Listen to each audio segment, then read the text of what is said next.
안녕하세요.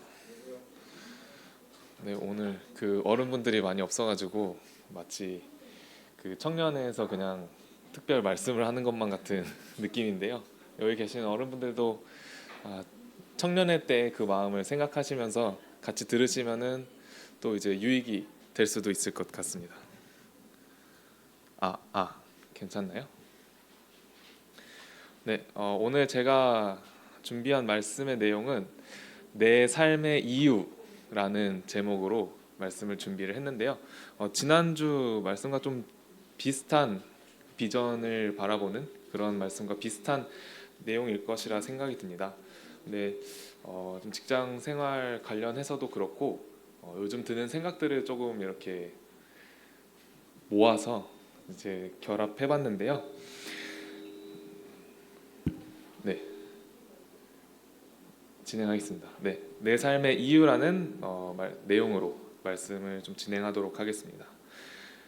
제가 이 내용을 주제로 삼게 된 계기는 얼마 전에 이제 직장에서 일적으로 이제 모두가 많이 의지하던 그 후배가 한 명 있었는데 그 후배가 돌연 일을 그만두겠다라고 이제 선언을 한 거예요. 갑자기 출근을 해서.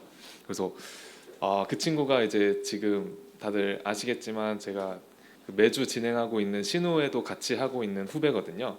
근데 이제 그 친구가 그만둔다 해가지고 아니 이전까지 그런 얘기를 한 번도 한 적이 없는데 왜 갑자기 이렇게 그만두게 되었느냐 이렇게 이제 얘기를 했었는데 그 친구는 어 사실 이제 지금 간호사로서 일을 하고 있는데 처음부터 간호사를 하고 싶지 않았는데 일단은 이제 그 취직을 해서 일을 해봤던 거였고 그래서 계속 일을 하면서 다른 직종의 일을 하고 싶다라는 생각이 계속 있었다고 했었습니다. 그래서 어느 정도 그 연차를 채우고 그만둬야겠다라는 생각을 집에서는 계속 했다고 하더라고요. 가족들과 그런 얘기를 계속 나눴었고 직장에서는 굳이 뭐지? 뭐 저 힘들어요. 뭐 저 퇴사하고 싶어요. 이런 거를 티내고 싶지 않아서 굳이 이제 직장에서는 얘기를 안 했지만 계속 그런 생각을 하고 있다가 이제 가족들과 얘기가 정리가 되고 마무리가 돼서 퇴사를 하겠다고 이제 직장에 알린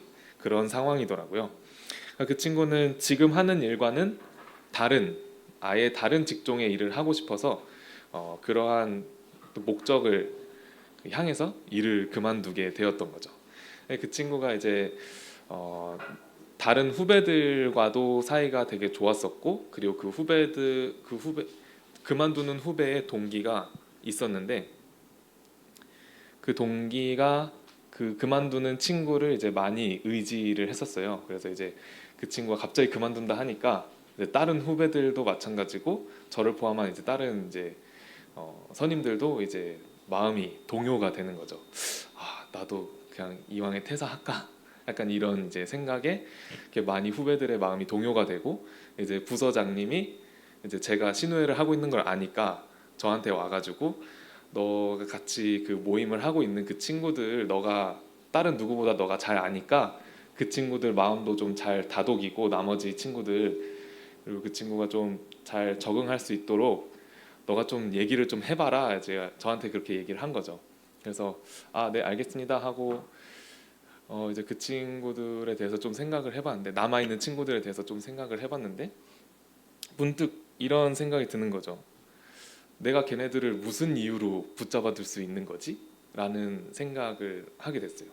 그러니까 퇴사하는 친구는 지금 하는 일과는 다른 직종의 일을 하고 싶다라는 명확한 목적이 있었기 때문에 굳이 이 직장에 지금 남아있을 필요가 없는 거예요. 미련도 없는 거고 물론 이제 같이 일했던 그 관계를 이제 맺고 지냈던 동료들과는 떨어지는 아쉬움은 있지만 이 직장에 대한 미련은 없었던 거죠. 근데 이제 지금 남아있는 친구들은 도대체 무슨 목적과 무슨 이유를 가지고 이 직장에 남아있는 걸까?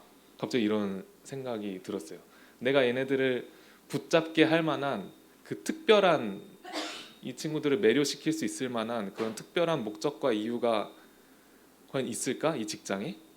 그런 생각을 하게 됐습니다. 저야 뭐 이제 결혼을 했고 안정적인 직장이 더 이제 뭐 돈을 많이 버는 것도 중요하겠지만 경제적으로, 근데 이제 좀 안정적인 직장이 더 중요하다라는 그런 우선 순위가 있었으니까 굳이 직장을 옮겨야 되겠다라는 이유도 그런 생각도 할 필요가 없었고, 그래서 이제 그 친구가 그만둔다 해도 고생했다, 나는 여기 남아서 계속 일할게, 약간 이런 그런 생각이었거든요. 그래가지고 그런 이 목적과 이유에 대해서 생각을 해보게 됐던 거죠. 그럼 나는 여기 왜 남아있지? 나는 왜 여기서 계속 일을 할까? 이런 생각들을 하다가 제가 좀 생각을 많이 하는 편인데, 그런 이제 생각이 꼬리에 꼬리를 물면서 그럼 내가 인생을 사는 이유는 뭐고, 내가 지금 이 하루하루 당장 살아가고 있잖아요. 하루하루 당장 출근하는데, 많이 이렇게 단상에서도 말씀을 드렸지만 출근하자마자 탈의실 들어가자마자 나오는 나도 저도 모르게 이제 나오는 얘기가 집에 가고 싶다, 퇴근하고 싶다 이러는데, 나는 왜 퇴근을 하고 싶음에도 불구하고 매일매일 이 직장을 왜 출근을 해야 되는가, 내가 하루하루 왜 살아가야 하는가, 이런 것까지 이제 생각이 도달하게 됐던 거죠.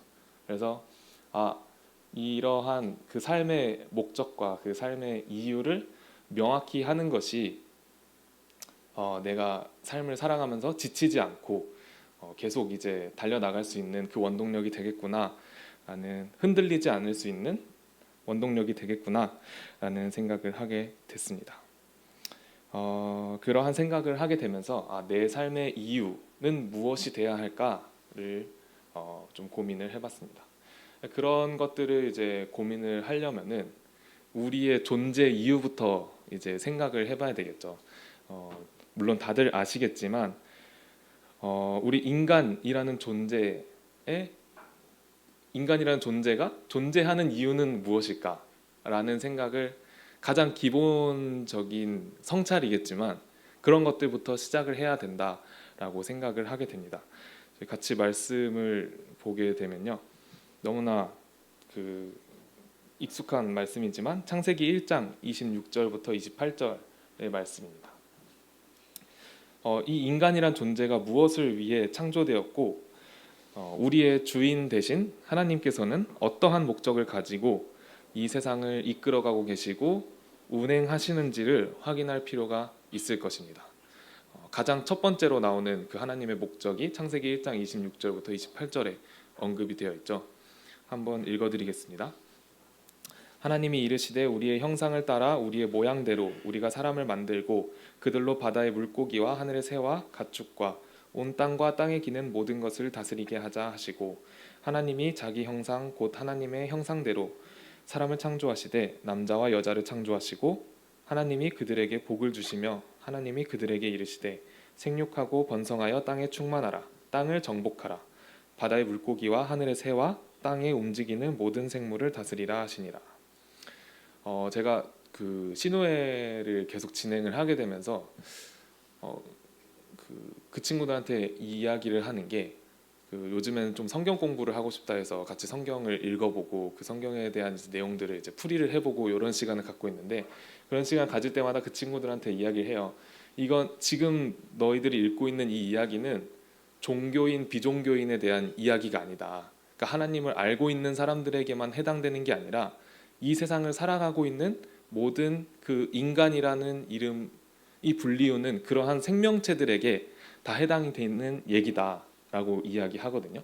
그러니까 그리스도인 비그리스도인에 대한 이야기가 아니라 이 창세기 1장 26절부터 28절에 읽은 그 하나님의 그 인간에 대한 그 목적과 그 계획은 뭐 하나님을 믿는 사람, 하나님 믿지 않는 사람, 하나님을 아는 사람, 모르는 사람, 이렇게 구별되어서 적용되는 이야기가 아니라 인간이라면 모두에게 적용이 되어야 하는 그 목적과 뜻인 거죠. 이 창세기 1장 26절부터 28절의 이야기처럼 우리는 본래 하나님과의 관계 속에서 하나님의 사역자로서, 그러니까 하나님의 그 사역의 대행자로서 이 땅에 태어나게 된 것이죠. 저희가 그 본래의 목적대로 살아갈 때 비로소 그 기쁨과 그 안정을 누릴 수 있는 삶을 살게 될 것이라 생각이 됩니다. 중요한 것은 이러한 삶은 하나님께서 억지로 저희들에게 강요하는 것이 아니라 저희들에게 스스로 생각하고 스스로 결정을 내릴 수 있는, 스스로 선택할 수 있는 의지 또한 저희들에게 허락하셨기 때문에 이것은 누가 조종해서 억지로 강요해서 할 수 있는 것이 아니라 저희들이 스스로 생각하고 스스로 판단해서 하나님께 순종하는 그러한 삶으로 말미암아 살아갈 수 있는 것이죠. 하나님께서는 이렇게 세상을 창조하셨지만 저희들이 스스로 선택할 수 있는 그러한 의지를 가지고 스스로 하나님을 거절하게 되고 배반하게 돼서 이 하나님께서 계획하셨던 이 땅에서의 질서가 무너지게 되고 하나님이 초창기에 계획하셨던 그 모습대로 세상이 이루어져 가는 것이 아니라 오히려 그 반대인, 그 사랑과 연합의 그 반대인 서로 다툼과 그런 분리, 이러한 것들이 좀 주가 되는 그러한 세상이 되었던 것이죠. 이렇게 저희들의 존재 이유를 바라보게 된다면 이러한 많은 성경 구절이 있겠지만 가장 먼저 저희가 떠오를 수 있는 그 구절은 창세기에 나오는 그 구절입니다. 이러한 목적들, 이러한 뜻을 저희가 기억을 해보면서 지금 저희들의 삶을 다시 한번 돌아볼 필요가 있다고 생각이 됩니다. 저 또한 그렇게 좀 생각을 해봤는데 지금까지 나는 어떤 목표를 가지고 살아왔는가를 한번 생각해 볼 필요가 있겠죠. 그리고 지금 내가 살아가고 있는 이 실질적으로 살아가고 있는 이 삶의 목적은 무엇인가? 하루하루 나는 무엇을 위해 무엇을 하며 살아가는가라는 것을 생각해 보게 되었습니다. 자매가 지금 이제 3월 중순이면은 이제 출산이 얼마 남지 않아 가지고 배가 많이 불러 있는 상태인데 저는 공감할 수 없는 그러한 불편함과 아픔이겠죠. 제가 이렇게 할 수 있으면은 이번 달은 내가 좀 배가 불러볼게 하고 싶지만 이게 물리적으로 안 되잖아요. 야, 잠깐만 나한테 줘. 이번 주는 내가 할게. 이게 안 되니까. 근데 이제 그 밤에 이렇게 자는 시간대에 보면은 이게 배가 불러 있으니까 항상 이제 어느 방향으로 누워도 불편하잖아요. 그러니까 계속 몸을 뒤척이고 계속 불편해하고 막 숨을 못 쉴 것 같아서 일어났다가 다시 눕고 이러는 거예요. 근데 그 모습을 보면서 그러니까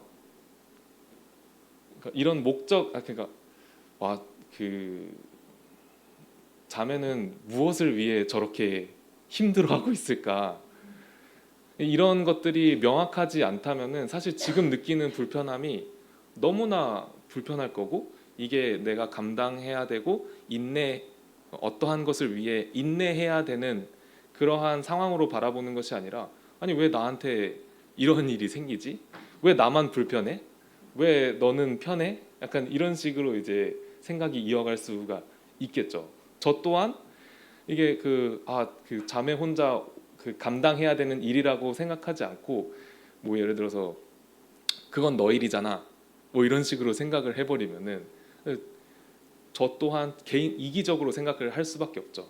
예를 들어서 이제 신체적으로 좀 부담과 어려움이 있기 때문에 집안일이나 이런 것들이 조금 수행을 하기가 어려움이 있을 텐데 예를 들어서 제가 퇴근하고 와가지고 피곤한데 드디어 퇴근을 했는데 설거지를 해야 돼? 이런 식으로 생각을 할 수도 있잖아요. 그런 식으로 지금 하고 있는 일의 목적과 그 이유가 명확하지 않다면은 지금 하고 있는 일에 대한 의미가 모호해지고 그리고 이런 것들을 대하는 태도나 그 자세가 참 좀 이기적으로 바뀔 것 같다라는 생각을 좀 해보게 됐습니다. 그래서 이 존재 이유 아까 같이 읽었던 그 존재 이유를 생각을 해보면서 나는 지금 무엇을 위해 살아가고 있는가라는 질문을 스스로에게 던져본다면은 또 그거에 대한 좀 고민을 하는 시간을 갖게 된다면 조금 더 삶을 바라보는 삶을 대하는 태도와 그 자세가 이전보다는 더 안정되어 가지 않을까라는 생각을 하게 됩니다. 아까 말씀드린 것처럼 이러한 하나님의 계획이 있으셨는데 저희들이 스스로 하나님을 거절하였고 하나님께서 창조하신 이 모든 것이 하나님의 뜻대로 이어져 가야 되는 그 세상 속에서 저희들은 굳이 하나님을 거절하고 내 뜻대로 살아가고 있죠. 그렇기 때문에 세상의 질서가 무너지게 되고 하나님께서 본래 계획하셨던 어떤 관계의 모습, 사랑과 연합의 모습, 뭐 서로를 배려하고 헌신하는, 봉사하는 그러한 모습이 아니라 서로가 서로를 헐뜯고 나 자신만을 세우고 나의 이익을 위해서 상대방에까지 그 어떤 해를 가하게 되는 그러한 삶을 살게 되죠. 근데 이러한 혼란스러운 세상 속에서도 온전하신 하나님의 이끄심이 계속 진행되었다라는 것을 또 보게 됩니다. 이 하나님을 거절한 세상 속에서도 지속해서 하나님을 찾는 사람들이 있었습니다.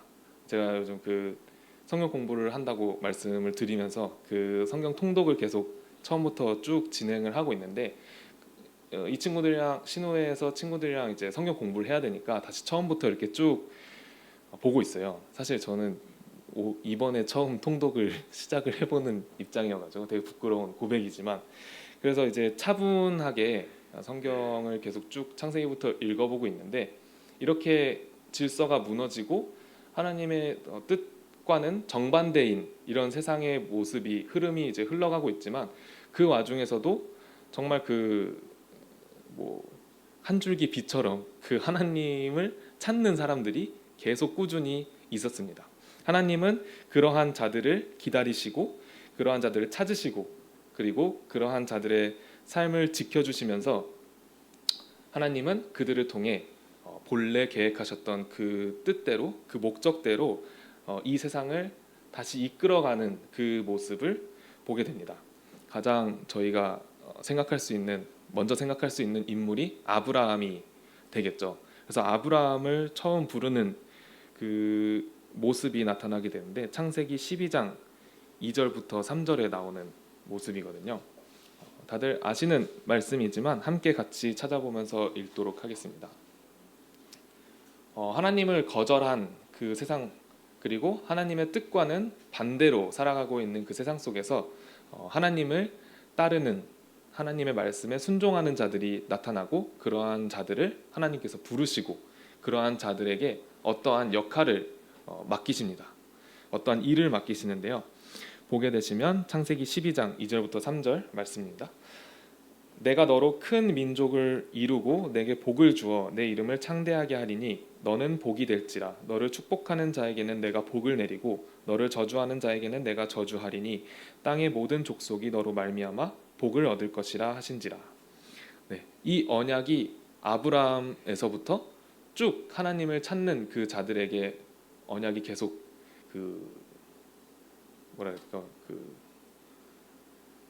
이어지거든요. 뭐 이렇게 어떤 승계한다고 하기엔 좀 그렇지만 아브라함, 그다음에 이삭, 야곱, 그리고 이스라엘 백성들 이런 식으로 계속 이 언약이 쭉 이어집니다. 창세기 26장 2절부터 4절의 말씀을 보게 되면은 이 아브라함에게 했던 그 언약이 이제 이삭에게로 옮겨지게 되거든요. 창세기 26장 2절부터 4절 읽겠습니다. 여호와께서 이삭에게 나타나 이르시되 애굽으로 내려가지 말고 내가 내게 지시하는 땅에 거주하라. 이 땅에 거류하면 내가 너와 함께 있어 내게 복을 주고 내가 이 모든 땅을 너와 내 자손에게 주리라. 내가 내 아버지 아브라함에게 맹세한 것을 이루어 내 자손을 하늘의 별과 같이 번성하게 하며 이 모든 땅을 내 자손에게 주리니 내 자손으로 말미암아 천하 만민이 복을 받으리라. 이렇게 이어지게 되고요. 그리고 창세기 35장 9절부터 12절 말씀을 보시게 되면 이삭에게 옮겨졌던 그 언약이 다시 이제 야곱에게로 옮겨지게 됩니다. 창세기 35장 9절부터 12절 말씀입니다.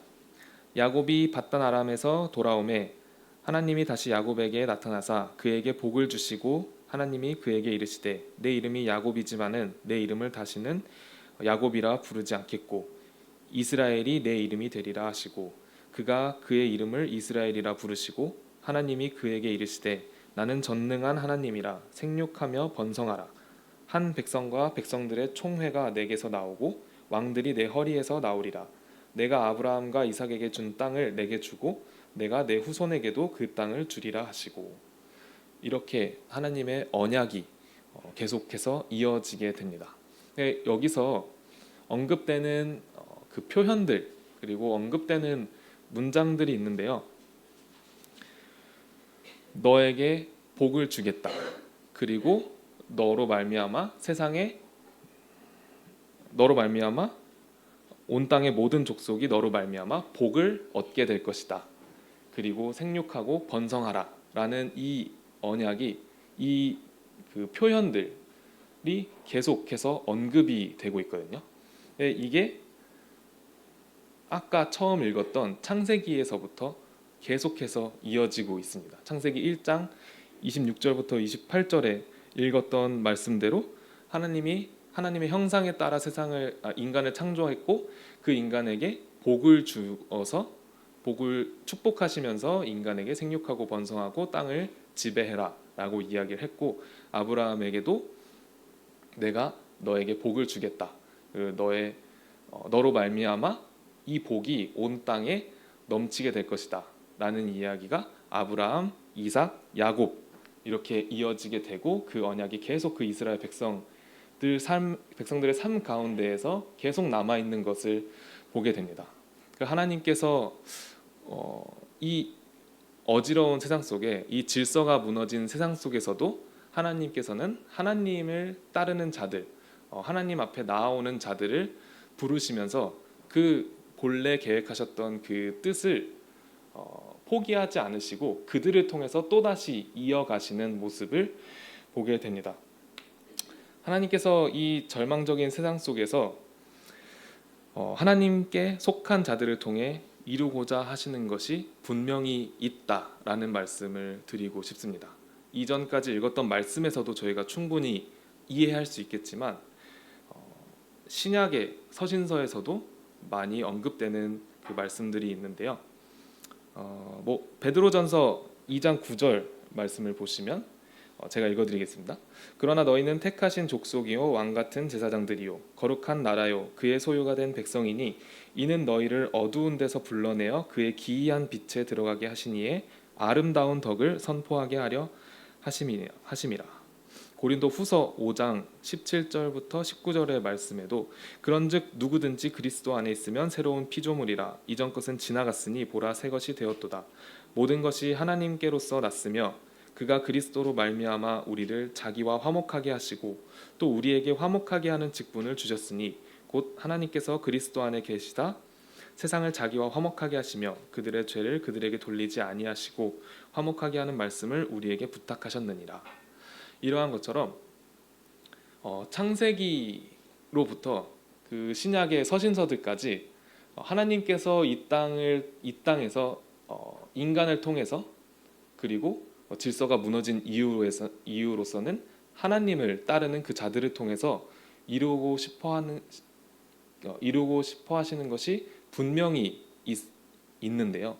그것이 창세기로부터 그 끝 서신서까지 이게 약속이 변형되지 않고 그 언약이 변형되지 않고 동일한 모습을 띠고 있는 것입니다. 그 공통된 그 하나님의 목적은 하나님의 복이 인간들로 하여금 세상에 넘쳐나기를, 간단히 정리하면 그렇게 될 수 있겠죠. 하나님을 이 땅에 나타내기를, 이러한 그 뜻을 가지고 계시는 겁니다. 그리고 그 이전에는 하나님께서 하나님께 나아오는 자들, 그러니까 본래 하나님의 뜻대로 창조된 그 피조물들이 하나님과의 관계 속에서 하나님의 사랑 그리고 하나님의 은혜 그리고 하나님의 복을 누리면서 하나님과의 깊은 인격적인 관계를 통해서 하나님의 복을 서로 나누고 하나님의 사랑을 서로 나누고 그리고 그 하나님의 사랑을 베풀어 감으로써 이 땅에 그리고 이 관계 속에서 하나님을 또 나타내고 하나님의 나라가 세워지는 그러한 뜻을, 그러한 계획을 하나님께서는 품고 계셨겠죠. 이렇게 하나님께서는 이 세상을 통해, 그리고 저희들 인간들을 통해서, 하나님을 본래 계획은 하나님을 믿는 자들, 믿지 않는 자들 이렇게 나눠지는 것이 아니라 그 인간이라는 그 존재들을 통해서 하나님께서는 이러한 것들을 이루어 가시기를 원하셨던 것을 볼 수 있습니다. 이러한 그 어떤 삶의 목적, 우리의 존재 이유, 우리가 지금 이 삶을 살아가야 하는 이유가 이렇게 분명하게 있음을 우리가 알 수 있는데요. 근데 이러한 목적과 이유를 깨달았다고 해서 저희들의 삶이 어떻게 드라마틱하게 좀 변화가 되나요? 오늘 이 얘기를 들었다고 해서 내가 그러면 이제 교회 끝나고 집에 가는 길부터 하나님의 목적을 위해서 나의 일거수일투족을, 나의 정말 1분 1초라도 다 하나님께 드려야겠다 이러면서 살아갈 수 있나요? 되게 어렵다고 생각이 되죠. 저도 뭐 이런 얘기를 하고 이제 집에 가려고 이제 차에 시동 걸고 출발을 하는데 갑자기 끼어드는 차가 있으면은 벌써 그 하나님의 목적대로 사는 그 삶이 벌써 무너지게 됩니다. 그러니까 사실 이러한 비전, 이러한 목적을 저희가 깨달았다고 해서 저희들의 삶이, 그리고 저희들의 어떤 그 마음이, 저희들의 인생이 이렇게 급격하게 변하지 않습니다. 하나님께서는 저희들을 통해 이루어 가시는 그런 성장 과정이 분명히 있음을 또 저희가 바라볼 수 있게 되죠.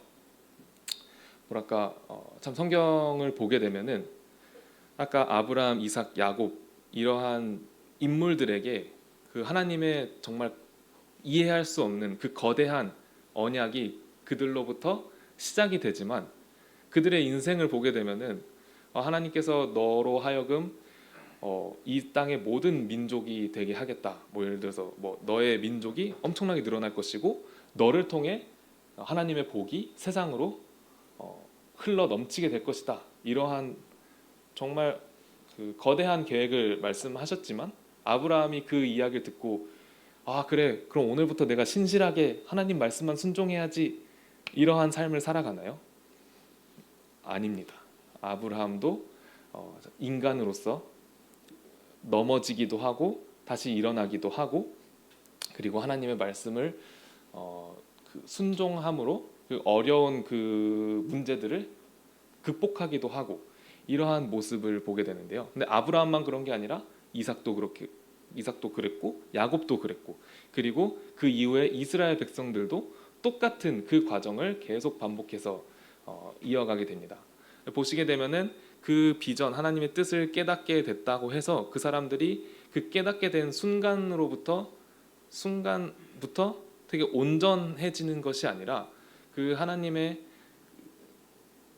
목적대로 살아가기 시작하면서 세상과 부딪히고 넘어져도 보고 다시 일어나기도 하면서 성장해 나가는 과정이 분명히 있었던 것을 보게 됩니다. 지난주 강단에서 전해졌던 말씀 통해서도 아브라함이 결국 최종적으로는 자신의 전부였던 그 하나뿐인 아들이었던 이삭을 하나님을 위해 바치게 되는 그러한 모습도 보게 되죠. 처음 아브라함의 모습은 상상도 못할 만한 모습이었죠. 땅에 기근이 들어서 애굽으로 내려가고 자기들의 어떤 자신의 신변에 위협을 느껴서 자신의 아내를 누이라고 속이고 저희 누이입니다. 데려가세요. 물론 자발적으로 주진 않았겠지만 제 아내 아닙니다. 누이입니다. 데려가세요. 이러고 그렇게 이제 아내를 또 어떻게 보면은 넘겨주고 하는 그러한 모습을 보게 되는데 결국에는 자신의 하나뿐인 아들을 바치게 되는 그러한 어떤 성숙한 믿음까지 성장하는 모습을 보게 됩니다. 이러한 것처럼 일단 삶의 진정한 목적을 깨달았다고 해서 우리의 삶이 그 어떠한 것에도 간섭받지 않고 극적인 변화를 맞이하는 건 아닙니다. 이 혼란한 세상 속에서 본래의 목적대로 살아가기 위해서는 반드시 저희가 부딪혀 보고 넘어지기도 하고 다시 일어나기도 하는 그러한 성장의 과정이 분명히 있음을 또 깨닫게 되거든요. 어떻게 보면 이 목적을 깨달았다는 것은 정말 하나님께서 이제 원하시는 그 뜻대로 살아가길 원한다라는 그러한 마음을 저희 속에 품고 있는 것이잖아요. 그러려면은 당연히 하나님에 대한 존재를 인정할 것이고, 그리고 하나님이 내 삶의 주인이다라는 것을 당연히 인정할 것이고, 하나님이 세상의 주인이다라는 것을 인정할 것이고, 그럼 그 하나님께 나의 삶을 내어드리고자 하는 그 고백이 분명히 있을 것입니다. 근데 이게 나 내 삶을 내어드려야겠다, 정말 주님께 내 삶을 내어드려야겠다라고 하지만 그게 바로바로 쉽게 되지는 않습니다. 사도 바울이 고백했던 것처럼 그 죄 아래 갇힌 육체의 본성과 하나님께 나를 드리고자 하는 그 선한 마음이 계속 그 다툼의 과정이 있게 됩니다. 그 다툼의 과정 속에서 저희들은 때로 넘어질 때도 있고, 때로 승리할 때도 있고, 혹은 저도 많이 그럴 때도 있지만 그런 죄의 본성에 저의 마음을 스스로 맡길 때도 있어요. 그러니까 이게 참 나쁜 걸 알면서도, 이렇게 하면 의롭지 못하다는 걸 알면서도 내가 너무 감정이 짜증나니까, 화나니까, 억울하니까 그냥 그 억울한 대로 제 마음과 몸을 맡겨버리는 거죠. 이런 때도 분명히 있습니다. 근데 저희가 이러한 다툼의 과정 속에서 참 배울 수 있는 것이 있다면, 하나님을 끝까지 놓지 않으면서 이러한 내면적 다툼의 과정을 계속해서 이어나갈 때마다 저희가 배울 수 있는 것은 하나님의 변함없으신 사랑이라고 생각이 됩니다. 제 자신의 어떤 모습, 이렇게 그 다투는 제 자신의 모습을 보면은 참 처량하죠. 이게 나는 원래 이런 사람인가? 나는 원래 이런 거 하나에 짜증이 나는 사람인가? 나는 이렇게 정말 이렇게 수준이 낮은 사람인가?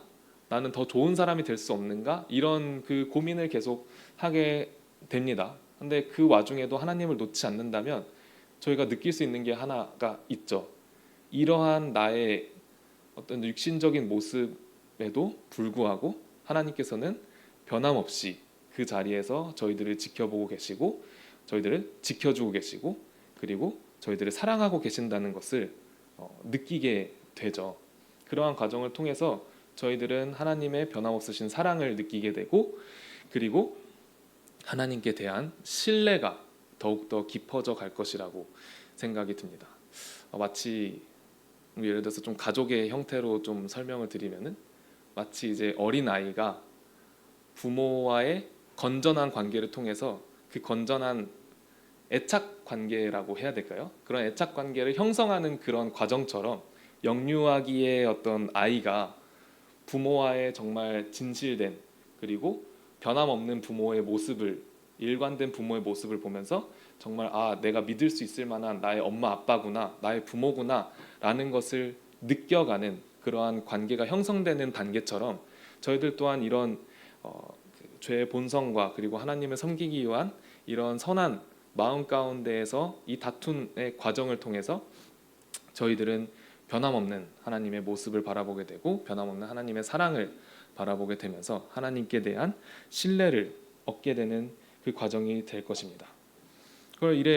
이러한 과정을 통해서 저희들이 변화가 될 수 있는 것은 하나님에 대한 신뢰가 생기고, 정말 진정으로 이 삶의 그 목적이, 나의 삶의 목표가 내가 바라보는 것, 내가 원하는 것이 되기보다 하나님의 시선에 맞추어진 그 삶의 목표를 세우게 되는 것을 보게 됩니다.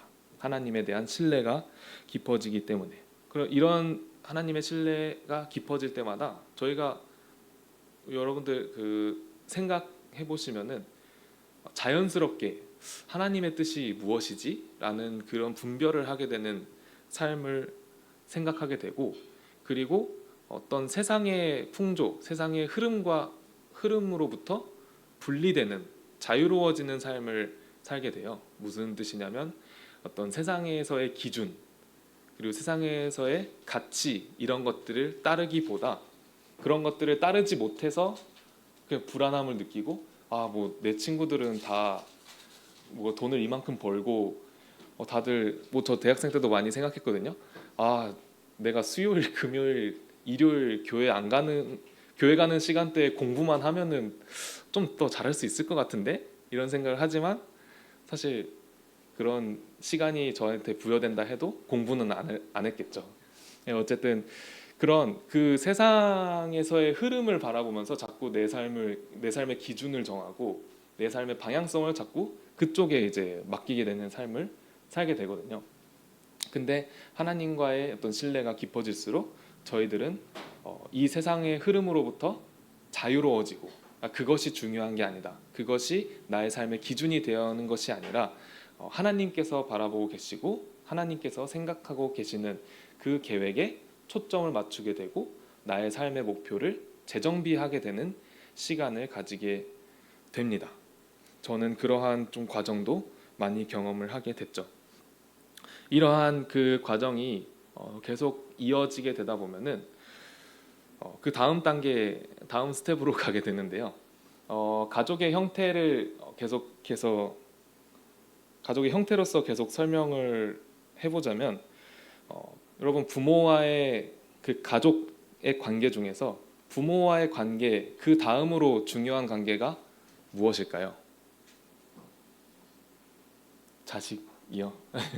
네, 자식 이전에 저는 형제자매 관계라고 생각을 하게 되거든요.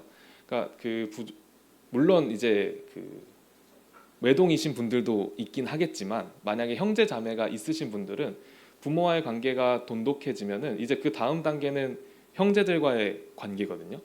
이제 부모님이 자식들에게 원하시는 것들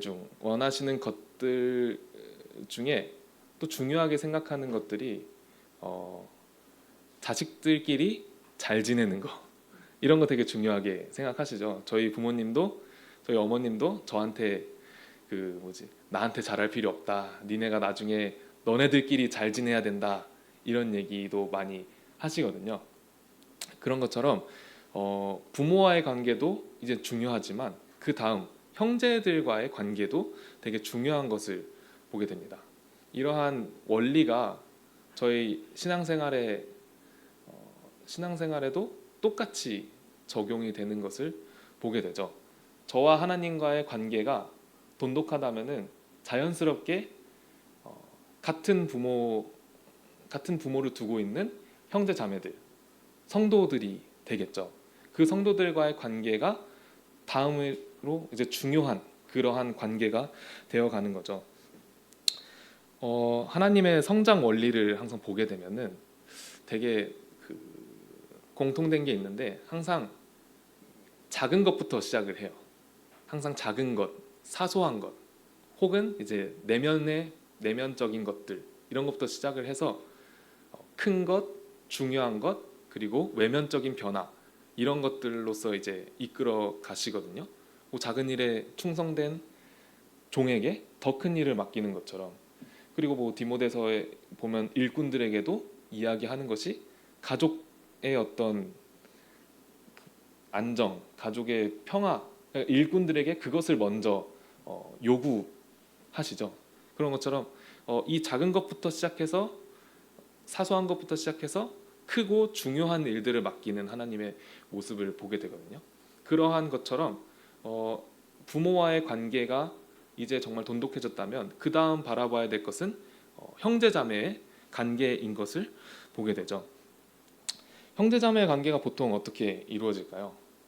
그 부모로부터 어떤 배우고 경험하게 된 것들을 형제자매들끼리 서로 나누고 서로 베푸는 그러한 삶을 살게 될 겁니다. 이렇게 생각하면은 잘 이해가 안 되시겠지만 어린 아이들을 생각을 해보면요. 지금 오늘은 이제 참석하지 못했지만 같이 이제 형제 자매인 어린 아이들이 많이 있잖아요. 근데 보게 되면은 동생이 태어나면은 동생을 질투하고 동생을 시기하고 먼저 태어난 애들이 막 동생을 때리기도 합니다. 왜 그렇죠? 내가 가지고 나만 독차지하고 있었던 부모의 사랑을 동생들이 가져가니까 어린 마음에 그렇게 싸우게 되거든요. 근데 형제 자매 관계를 통해서 우리들은 이런 것들을 배워가게 되겠죠. 부모로부터 배우게 되는, 부모로부터 받는 이러한 사랑을 우리가 나눠주고 서로 베풀고 하는 그러한 삶을 배우게 됩니다. 질투하는 것이 아니라 서로 나누고 서로를 도와주고 서로 협력하는 그러한 것들을 배우게 되겠죠. 마찬가지입니다. 성도님들과의 관계를 통해서 저희들은 그러한 삶을 배워나갈 수 있을 것입니다. 저희가 그리스도인으로서 주어지는 가족 단위의 모임이 저는 이제 각자가 참석하고 있는 모임이라고 생각이 되거든요.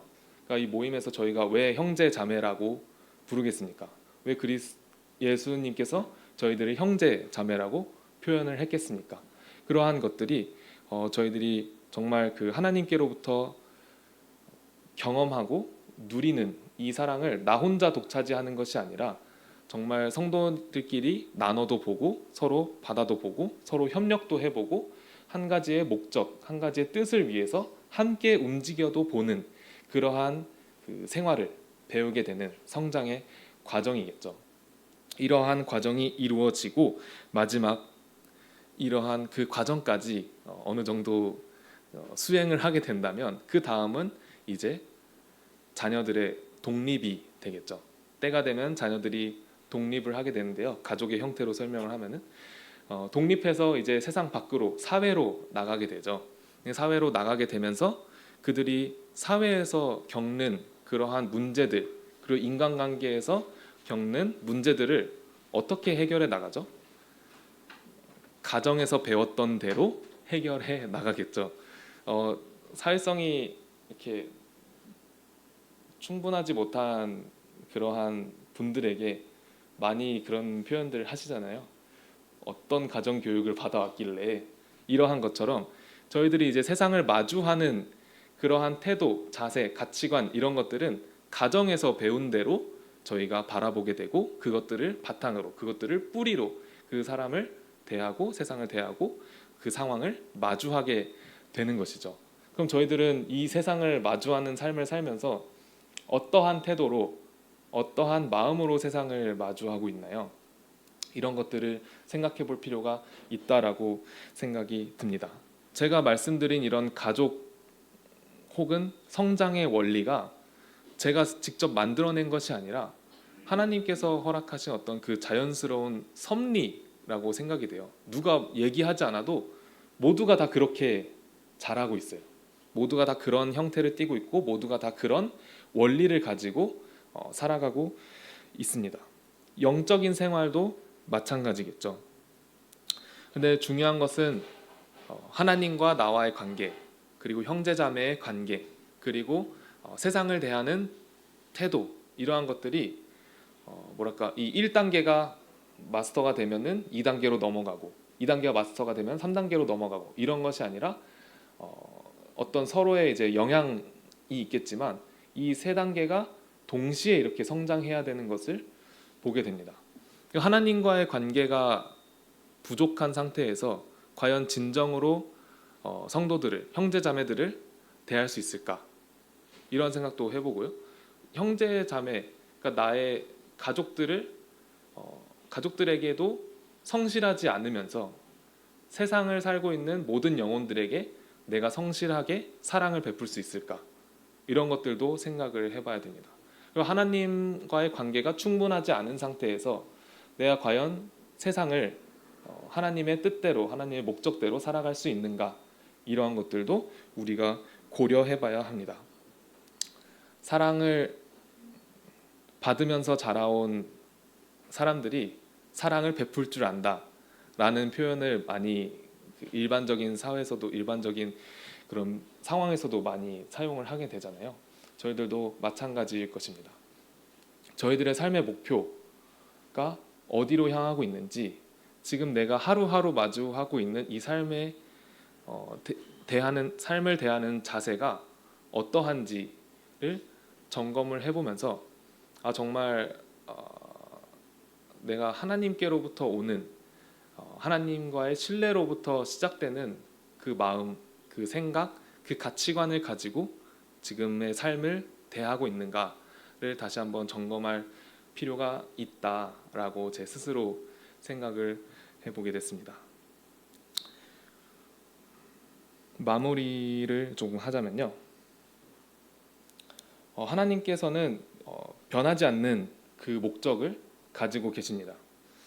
하나님과의 인격적인 관계 속에서 하나님의 나라에 임하는 하나님의 복을, 하나님과의 인격적인 관계 속에서 하나님의 복을 나타내는, 하나님의 나라에서 하나님의 복을 나타내는 그러한 사역자의 삶을 살아가는 것을 하나님께서는 원하고 계시죠. 이러한 삶의 목적에 따른 실질적인 목표가 있게 되죠. 나 자신과 하나님 사이의 연합, 그리고 세상과 하나님 사이의 화목을 하나님께서는 바라고 계십니다. 이러한 목표를 이루기 위해 저희가 할 수 있는 일들이 사랑을 베풀고 모임에서 서로 봉사하고 헌신하고 전도도 하고 선교도 나가고 이러한 것들이겠죠. 이러한 것들이 어느 것 하나 더 중요하고 덜 중요하고 이런 것들이 아니라 하나님께서 하나님께서 원하시는 그 뜻, 그 계획을 이루기 위해 저희가 실천할 수 있는 일들 중에 하나다. 그러니까 동일한 중요성, 동일한 그 필요성을 띠고 있는 일들 중에 하나일 것입니다. 베드로전서 2장 9절의 말씀을 다시 한번 읽어드리면요, 그러나 너희는 택하신 족속이요 왕같은 제사장들이요 거룩한 나라요 그의 소유가 된 백성이니 이는 너희를 어두운 데서 불러내어 그의 기이한 빛에 들어가게 하신 이의 아름다운 덕을 선포하게 하려 하심이라. 중간에 수식어가 되게 많은데요, 택하신 족속, 택하신 이유는 하나님의 아름다운 덕을 선포하게 하려 하심이다 라는 이야기입니다. 결국에는 저희가 오늘날 여기 계신 모든 분들이 각자의 삶 속에서 치열하게 살아가고 있는 것을 보게 됩니다. 혼란스럽고 어지러운 현실에 계속 부딪히고 자신이 무엇을 하는지, 그리고 무엇을 바라며 살아가고 있는지 잊어버린 채로 살아가게 될 때도 분명히 있습니다. 하루하루 너무 힘들고 저도 출근하자마자 퇴근하고 싶다를 외치는 저로서 내가 출근하는 이유를 제 스스로 생각하지 않으려고 할 때도 있어요. 근데 여러분 생각해 보시면은 목적을 잊어버리고 해야 할 이유가 없어지면은 지금 하는 일들은 흥미가 없고 의미가 없어지는 일들이 돼버리죠. 제가 하루하루 살아가야 하는 이유, 그리고 하루하루 출근을 해야 하는 이유, 내가 그 직장에 다녀야 하는 이유, 목적, 이런 것들이 없어지고 희미해진다면은 더 이상 나는 출근할 필요가 없어지고 그 직장에 있을 필요가 없어지고 경제 생활을 할 필요가 없어지게 됩니다. 의미가 없잖아요. 해봤자. 그러한 것처럼 저희가 나와 하나님과의 관계, 그리고 나와 성도들 간의 관계, 그리고 나와 세상과의 관계, 세상에서의 삶, 이러한 것들이 하나님께서 이야기하는 분명한 목적을 따라 사는 것이 아니라 그 목적이 희미해진 상태로 그 하루하루를 맞이하다 보면은 여러분들의 삶의 의미는 모호해질 것이고 흥미를 잃어버리게 될 것이라 생각이 듭니다. 그러면 어떻게 되죠? 더욱더 즐겁고 재밌는, 그리고 저희들을 유혹하는 세상에서의 기준, 세상에서의 삶을 따라가게 되겠죠. 여러분들이 지금까지 살아오시면서, 그리고 앞으로 살아가시면서 셀 수도 없이 많은 상황들을 마주하게 될 것입니다. 그러한 상황들을 마주하게 되면서 이 삶의 목적을 분명하게 기억해야 하는 때도 많이 마주하게 될 것이라 생각이 됩니다. 이렇게 혼란스럽고 어둠으로 가려진 세상 속에서 변하지 않는 하나님의 계획을 끊임없이 기억하길 바랍니다. 그리고 하나님과의 연합, 화목, 사랑, 이러한 것들이 하나님의 계획이심을 기억해야 할 것입니다. 그리고 저희들의 삶이 어떠한 행동의 결과나 업적에 초점이 맞춰지는 것이 아닌 하나님의 사역에 참여하는 그러한 기쁨으로써 살아갈 수 있도록 저희들의 시선, 저희들의 마음을 재정비할 필요가 있을 것입니다. 그러한 삶의 과정을 통해서 평안과 그 안식을 누리기를 참 바라게 됩니다. 이거는 나중에 편집하시는 분이 좀 잘라줬으면 하는데요. 그 제가 좀 개인적인 얘기인데 신우회를 하게 되면서 그 친구들에게 복음에 대한 이야기, 사랑에 대한 이야기, 그리고 어떤 연합에 대한 이야기를 많이 이렇게 이야기를 해요. 사랑을 베풀어야 한다, 용서해야 된다, 이런 것들 얘기를 하거든요. 근데 막상 직장을 가면 저를 괴롭히는 선임들을 그 신우회를 같이 하는 친구들과 뒷담화하기 바쁘더라고요. 야, 저 사람은 도대체 왜 저러냐? 이러면서. 그러니까 전혀 그 목적과 전혀 그 대의와 하나님의 어떤 뜻에 따라 살아가야 하는 그 대의와 전혀 정반대의 생활을 하고 있는 겁니다. 그러니까 저는 제 스스로는 그렇게 살아야 돼라고 생각은 하지만 막상 하루하루 마주하는 그 현실적인 그 삶 가운데에서는 필요성을 못 느끼는 거죠. 그 26년 시작하면서 신호에 같이 했던 어떤 친구 중에 한 명이 26년 목표가 사랑과 화목할 수 있는 그러한 삶을 살았으면 좋겠대요. 근데 그런 얘기를 들으면서 제 자신을 되돌아봤거든요. 25년에 나는 어땠나 라고 되돌아본다면 그 친구들과 함께 불편한 선임을 뒷담화하기 바쁜 그러한 삶을 살았습니다. 그 친구도 이제 거기에 진절머리가 난 거죠. 나 이거 누군가 혐오하고 이런 거 하고 싶지 않고 좀 이런 것들로부터 자유로워지고 좀 사랑을 베풀 수 있는 삶을 살고 싶어요 라는 마음에 그러한 기도 제목을 낸 거예요. 제 자신을 많이 반성하게 됐습니다. 나의 삶의 목적을 내가 하루하루 마주하고 있는 이 삶의 목적과 이유를 다시 재정비할 필요가 있겠구나 라는 생각이 들어서 이렇게 이런 주제로 좀 계속 상고해보고 고민을 해보았던 것 같습니다. 여기까지 편집이요. 네. 여러분들도 마찬가지일 것이라 생각이 됩니다. 나이가 먼저 되신 어른 성도님들, 그리고 뭐 가장 어린 그 성도님들 너나 할 것 없이 똑같은 과정을 겪고 있을 것이라 생각이 되거든요. 저희가 마주하고 있는 이 현실 속에서, 그러니까 하나님을 거절한 이 세상 속에서 저희들은 어떠한 목적과 뜻을 가지고 하루하루를 마주해야 할지, 그리고 어떠한 목적과 이유를 가지고 내가 만나는 그 관계 속에서 어떠한 마음을 가지고 그들을 마주해야 할지를 고민하면서 살아갈 수 있는 성도님들이 되길 기도하겠습니다. 네, 마치겠습니다.